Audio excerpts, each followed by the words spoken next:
Hi there. So my name's Teresa, and my pronouns are she, her, and I'm the Alberta network rep for Jack.org.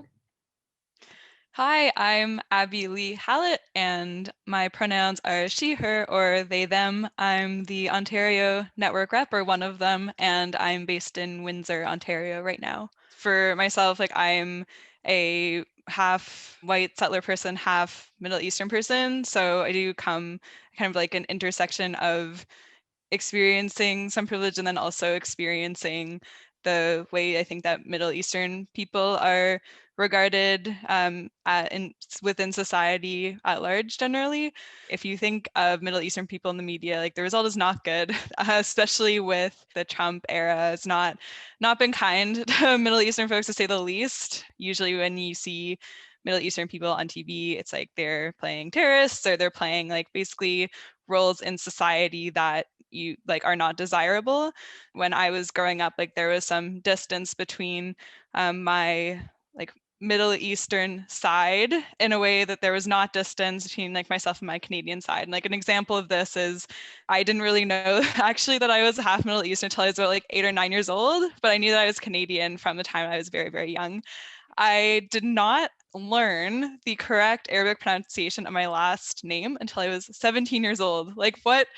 What is that? That's I would always get asked oh, Hallett, that doesn't seem like a very Arabic sounding last name. And I was like, yeah, right? I don't know. It's kind of weird. And then randomly in the car one day, my dad was like, oh yeah, it's actually pronounced Hallett, but it was changed when my grandparents came to Canada to try to make it sound more Western. I was like, oh, how did we not learn this beforehand? I can't believe it's been this long.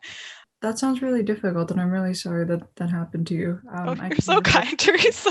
Oh no, but I can relate to having, I guess, some disconnect from some of the culture and the sides of the family. I've been lucky and privileged enough that I haven't personally experienced as much direct racism as I'm sure other people in the community have, especially with COVID. The ways in which racial identity has intersected with mental health for me has been at least 10 years of my life. So bear in mind that this is just a fraction of my experience and that it might not match yours as the viewers or yours, Abby Lee, and that it's definitely a superficial glance at a huge iceberg. My family, it's kind of just us here. Most of our relatives are still overseas. My parents had a teacher when I was younger, very, very young, say that oh, she thought she was worried about me maybe not picking up English fast enough when I was in preschool.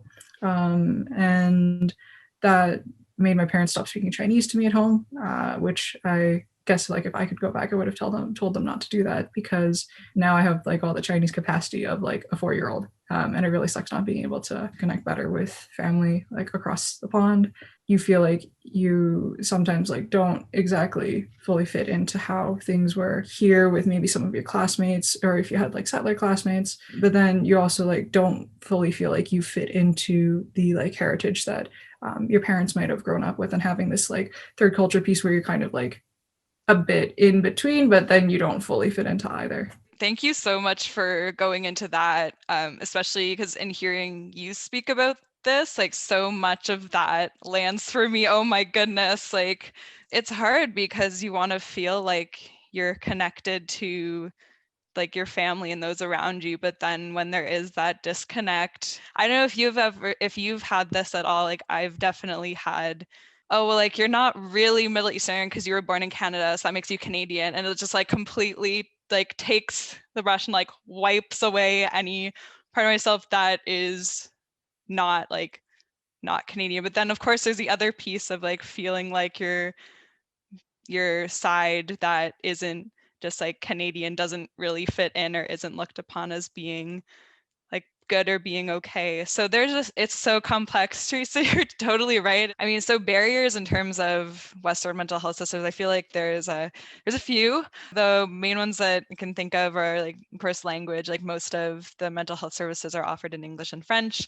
A lot of people who are newcomers to Canada, probably don't speak English or French. And I know, especially for folks in the Middle Eastern community, talking about mental health is not easy in and of itself. So then trying to talk about mental health in a language that you either don't know or you're not comfortable with, that would make it even more difficult.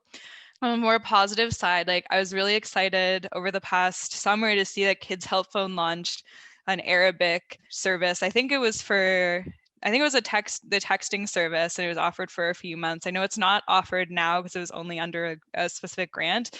So that would be so cool to see that continue to happen. Like I hope that they can get more funding for that, because it'd be huge, especially for like newcomers who, my goodness, like have so much on their plate already, like trying to learn the landscape, learn a new language, learn cultural norms, like go to school, like that's a lot to deal with. So if you can find somebody, like a friendly face, friendly person to talk to in your own language, like that can just be a little bit of like a breath of fresh air. It's not going to fix everything, but it gives a little bit of a pause and a breath for folks. Abbey Lee, you brought up the language piece. And I think that's super important because communication is just the foundation of everything. Like you can't interact with someone if you can't communicate with them, and you can't build a relationship if you can't interact with them. And it kind of just like spirals after that.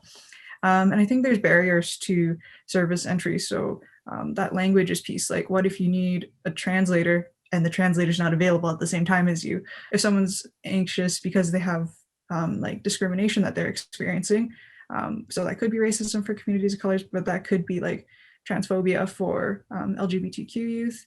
And I think it's really important as well to like let people tell you their stories, you know, not to assume and to very much listen first.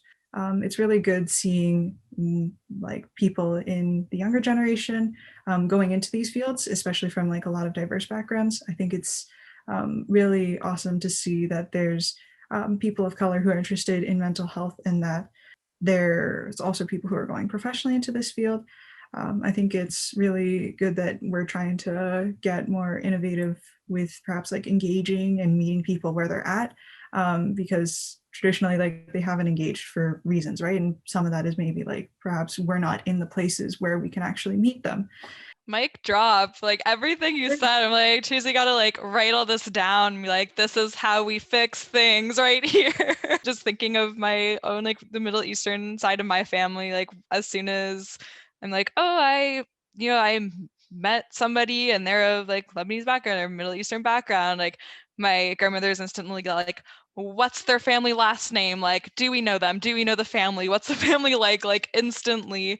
And so if you're going in to receive mental health supports and you're talking about how maybe you're not seeing eye to eye with your family, like getting told like, oh, well, just don't care about what they think, that's like such a blow, I think, to folks who come from more collectivist cultures. That's like, okay, like it's like if someone tells you that, it's basically like, all right, see this part of your culture, like rip it up, tear it in a little ball, and toss it in the trash. Because you're like, no, that's such a huge intrinsic part of the culture. Is like there's always connection to family. Like even if there are issues, like you're still more connected to them. Yeah, thanks so much for chatting today. I'm so grateful you shared all of your insights, Teresa. It was like really nice to chat about this. I appreciate it. Yeah, for sure. And thanks so much for sharing your story too. I know that this can be really personal and really vulnerable. And I just want to say that like I'm honored to have, you know, been able to have heard something that is often like so personal and so private. And I'm really glad that we had this conversation.